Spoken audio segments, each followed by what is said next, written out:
But Kandy, well, it really does change when the sun goes down. It's got a whole different kind of energy. Exactly. And for this deep dive, we've managed to get hold of a really interesting source. It's a detailed guide looking specifically at the bars, pubs, and yes, even the nightclubs that sort of make up Kandy's evening landscape. Yeah, and our goal here isn't just to list off places. We really want to dig into this guide, pull up the key takeaways, and get a feel for the unique character of Kandy After Dark. It's maybe more charming, more intimate, perhaps a bit more subtly vibrant than you might first think. Okay, so let's get into it. The first big thing, maybe the most important insight from this source, is understanding the general nightlife vibe in Kandy. And straight away, it's clear this isn't like Unawatuna or Hikkaduwa down south, with the big beach parties. No, not at all. And it's not quite the same as the big city bustle of Colombo either. Right. And what's really fascinating, and the guide highlights this, is how the city's strong cultural and religious identity really shapes its evenings.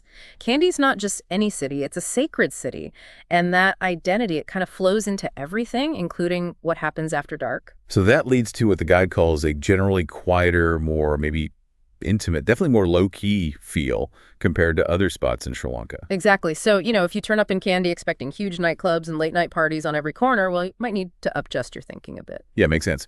The scene leans more towards what? Relaxation, conversation. Relaxation, good chats, maybe catching some live music. It's more about authentic, less frenetic local experiences. Mm. The guide suggests that the cultural sensitivity, being a sacred city, just means those really big, high-energy party venues aren't as common. They don't quite fit the city's identity. Okay. So instead, the source really points to the important role played by, hotel bars and the more upscale lounges.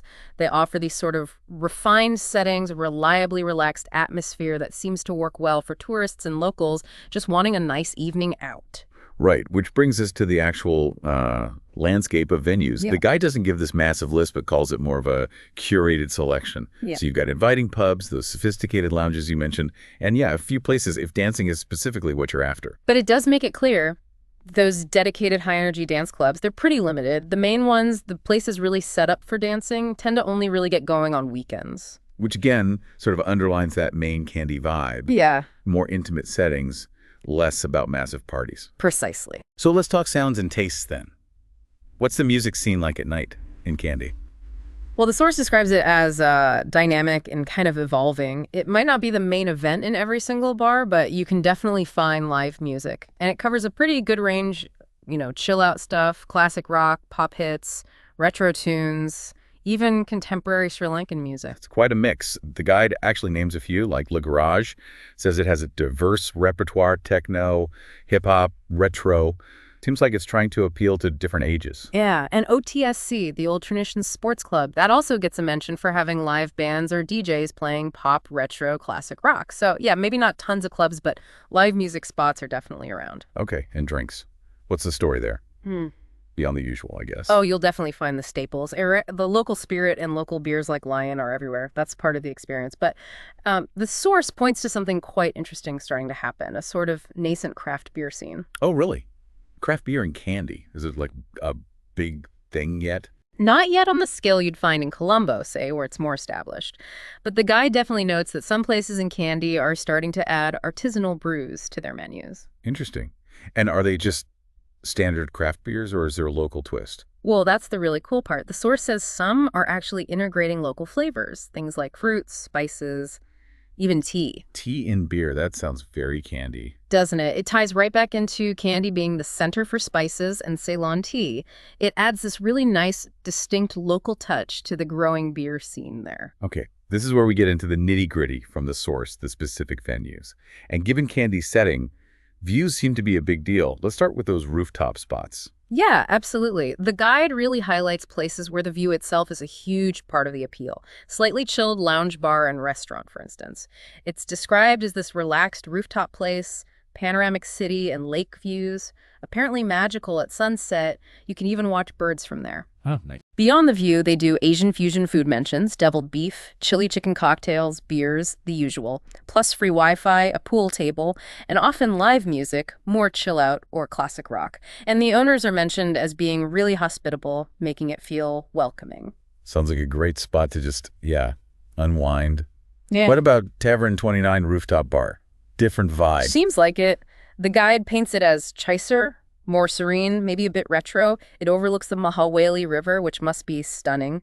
Described as ideal for couples, known for innovative cocktails and these sizzling dishes. They also have live music or events sometimes. And then there's the Stag's Head Pub at Hotel Casamara. Still rooftop, but maybe different again. Yes, sounds cozier. The Thorse describes panoramic mountain views this time, and it even mentions the option of a log fire. Sounds incredibly intimate, perfect for those cooler Kandy evenings, known for local food and fine wines in that setting. Moving a bit further up the hillsides, there's Sky Lounge at Thiever Residency. Right, this one sounds definitely more upscale, sophisticated. It's perched up in the Hentatana Hills. The guide talks about breathtaking night views over the city lights.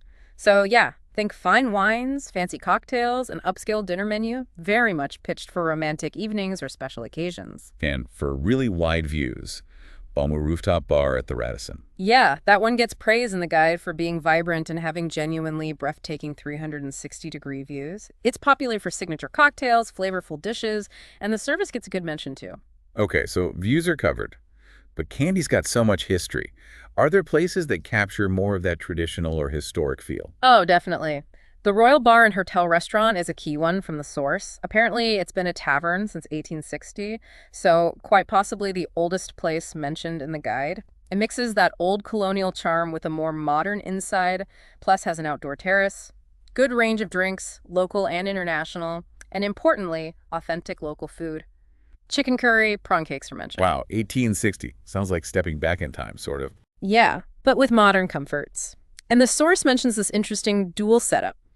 Downstairs is apparently more buzzing, feels very local, while upstairs is more chilled, popular with travelers. And then there's just the pub. Can't get more direct than that. Ha, no. The guide describes it as very central, quite sports-focused, big screens mentioned. Rustic wooden interior and a balcony that's apparently great for people watching. Decent food and known for really cold beer. Specific recommendations were mullet ships and beer towers. Sounds like your classic, reliable, no-frills kind of pub. Got it. Now, we did say there were some places for dancing. Where does the guide point for that specifically? Le Garage at Amaya Hills. That's highlighted as Kandy's main nightclub, really. One of the few places purely focused on dancing. It's got this vintage garage theme, known for being lively, and crucially, plays diverse music, techno, hip-hop, retro with an in-house DJ. Okay, but the source included some important warnings, right? Practical things to know. Absolutely. First, a strict, smart, casual dress code. No flip-flops, no shorts, definitely not. And second, on Saturdays, it can often be couples or members only. That's really key to know before you trek out there. Trek being the operative word. Well, yeah, it's outside the city center. About a 30-minute tuk-tuk ride, the guide says. So planning your transport, especially getting back late, is essential. You need to pre-arrange it. Good tip. Yeah. Any other places described as sort of nightlife hubs? Hideout Lounge sounds interesting, quite unique. Described as having a bohemian charm, contemporary feel, also with panoramic mountain views. It gets specific praise for having some of the best, most creative cocktails in Kandy, plus Asian fusion food, and it even mentions vegan options are available. And didn't it have something unusual about the sound? Yes. The source calls it Kandy's only soundproof club, which apparently allows it to operate later, after hours sometimes. They also host events, local and international artists, and the friendly owner gets a mention for adding to the good vibe. Okay, so beyond the well-known spots, what about places where you can get a real taste of local bar culture, the local gems? Yeah, the guide points out a couple. Pavana Local Bar is described as offering a really authentic experience. Welcoming, lively, known for those classic local bar snacks like deviled beef paired with lion beer. Good value prices, basic liquors. Now, the source does say reviews are a bit mixed. Some find it untidy or noisy. Others love the prices, service, food. So maybe a bit rough and ready, but genuine. Seems like it. Yeah. The guide frames it as an experience not to be missed if you want that authentic local bar scene. Then there's Eloquy Liquor Bar. That sounds quite charming. Lucky liquor bar. Yeah. Described as cozy, a social hub. Apparently known for having local and international beers, and they boast they might be the coldest in Sri Lanka. They also feature unique local flavors, popular with locals and tourists, sometimes have themed nights. The owners are appreciated too. An Old Traditions Sports Club, OTSC. We mentioned it for music earlier. Right. It's a private club, but the guide says guests are welcome for a small fee. It acts as a big social hub, especially for locals and expats. Gets really lively Friday and Saturday nights with those DJs or live bands. Has a bar, pool table, and again, like a garage, a strict smart casual dress code. Right. The source also listed quite a few other notable spots, didn't it, covering different moods? It did. There's the Last Drop at Candy City Hotel Central, sophisticated pop beats. Then the Long Bar at Golden Crown Hotel, chic, romantic, great for sunset views. Revolution Pub at Oak Ray, Regency, lively, Riverside, live music. Okay, lots of options. And Sky Bay Bar at the Grand Canyon Hotel for elegance and views. Terrace Bar for an authentic pub feel right in the center. The Log Cabin sounds nice, cozy, rustic, often live music. Gangala Terrace for something really intimate by the river, but only Friday, Saturday evenings. And a new one? Yeah, HQ Candy Pub and Restaurant, newest edition mention, hillside location, mind-blowing ambiance apparently, and affordable draft beer, plus places like Sizzle Sports Pub, Saloni Lounge, a real mix, actually. It really gives you a sense of the variety, even within that more intimate Candy scene, from high-end views to very down-to-earth local spots. But to actually enjoy any of this properly, you need to know the practical stuff. Navigating Candy evenings means understanding local alcohol laws, cultural etiquette. This is super important. Okay, legal drinking age is 18, standard stuff. But the really, really key thing, the one you absolutely must know about, is Poya days. Those are the full moon days and other major religious holidays too. What happens then? Basically, no public alcohol sales. Full stop. Liquor stores are shut, bars are closed to the public. Wow, okay, so if you happen to be there during a Poya day and fancy a beer in the evening, you need to have planned ahead. Massively. Buy your own alcohol the day before and plan to drink it privately, like in your hotel room. Now, hotels might accommodate their resident guests privately, but you absolutely cannot assume you can just walk into a bar or restaurant and get served alcohol on those days. Good to know. What else on the etiquette front? Well, the source mentions an old law about women buying alcohol, but clarifies it's generally not enforced for tourists these days. Though you might still find traditional liquor stores are mostly frequented by local men, just due to cultural norms. And opening hours generally. Dress codes. Hours vary a bit by license. Those tourist board approved hotels might serve until 2 a.m. Others often close around midnight. Standalone bars, maybe more like 11 p.m. Nightclubs like Le Garage might have approved extensions, especially weekends. Dress codes? Yeah, be mindful. Definitely smart casual for the upscale places and clubs like OTSC, Le Garage. No flip-flops, no shorts. And just generally went out. Generally, modest dress is a good idea in Sri Lanka anyway. Covering shoulders and knees is respectful, especially in a sacred city like Kandy. Makes sense. And behavior in public? The source is very clear. Public intoxication is a big no-no and it's illegal. Also, public displays of affection are generally frowned upon in Sri Lanka. And simple things like using your right hand for giving or receiving things, it's just good cultural practice. Right. Okay. Safety and transport at night. Always important when traveling. Definitely. Kandy's generally considered safe, but, usual precautions apply, especially maybe for solo female travelers. Tuk-tuks are everywhere, the main way to get around short distances. The guide strongly, really strongly, recommends using ride-hailing apps like PickMe or Uber. And why so strong on the apps? Well, a few good reasons. You get a fixed rate up front, less chance of being overcharged. There's GPS tracking, often cashless payment. It just smooths things out.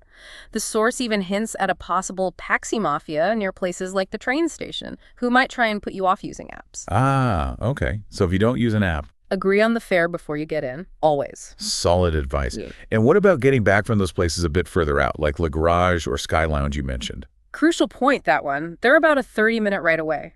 Pre-arranging your return trip is really important. Trying to find a tuk-tuk or taxi late at night from those specific spots could be difficult, or you might face inflated prices. Get your hotel to help arrange it beforehand if you can. Okay. Any other general night safety tips the source mentioned? Pretty standard travel advice, but worth repeating. Stick to well-lit areas if walking. Solo females probably best avoid walking alone late at night. Keep valuables secure. Be a bit cautious with drivers, maybe sit in the back, lock doors, don't overshare personal info. Avoid driving yourself at night if you're not used to it. Let someone know where you're going, carry your hotel's card or info, just sensible stuff. Makes sense. And just quickly, beyond the pubs and bars, did the guide mention any other evening activities? Just briefly, night shopping. Kandy City Center, the modern mall, is open till around 10 p.m. And the Candytown Bazaar or market, while it doesn't stay open super late, it apparently has this really electric atmosphere around dusk as traders pack up. You might still find some shops selling handicrafts, spices, tea open a bit later then. Okay, so wrapping this all up then, Candy's evening scene. It's definitely not about huge wild parties like you might find elsewhere. No, not at all. It feels like it's a direct reflection of the city's cultural identity, its heart. You've got those serene rooftop places with incredible views, charming historic pubs, intimate lounges, and yeah, a couple of vibrant spots if you want to dance. But the overall charm seems to lie in its more relaxed, intimate, culturally sort of embedded nature. And understanding, and importantly, respecting those local customs, especially the rules around Poya days, thinking about dress, public behavior that seems absolutely key to really enjoying it properly. Yeah, it lets you engage with Candy on its own terms. So what does this deep dive into Candy's pubs, bars, and clubs tell you, our listener, about the city? It feels like Candy at night isn't just about finding a drink or hearing some music. It seems like an opportunity to connect with the city's deeper pulse, its history, those amazing views, its people, but in a more personal, maybe less obvious way. How does this unique, perhaps more subtle evening landscape shape your perspective